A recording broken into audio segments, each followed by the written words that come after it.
So, in terms of Kill 'Em All, I remember last time we spoke, you mentioned that the band didn't like the sound of Kill 'Em All. No, What exactly was it about the sound that they weren't into? they thought the Kill 'Em All was too light, and it didn't sound like the new kind of music that they felt thrash metal was. Hmm.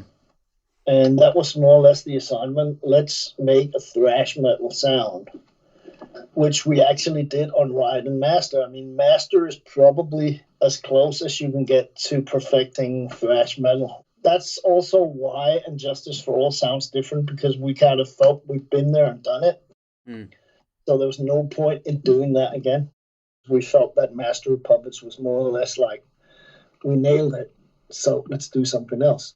They were not happy with the sound on Kill 'Em All. And we actually started the process out once they got to the studio and we needed to start recording.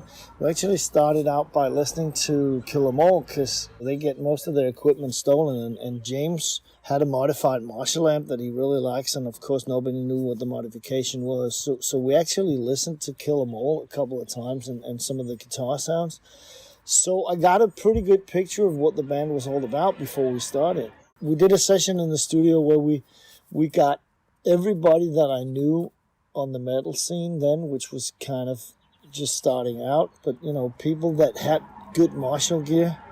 I had them bring all their amps and all their cabinets to the studio, and James would, play them all and figure out which one he wanted to record on.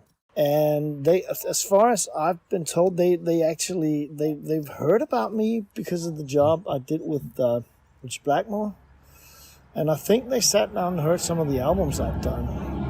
And then they decided, well, that's what we're doing. We're going to go to Europe. We're going to record the album. So they had kind of done the math and figured out that for the same amount of money they would pay for a week in a studio in the States, they could get 2 weeks in Europe.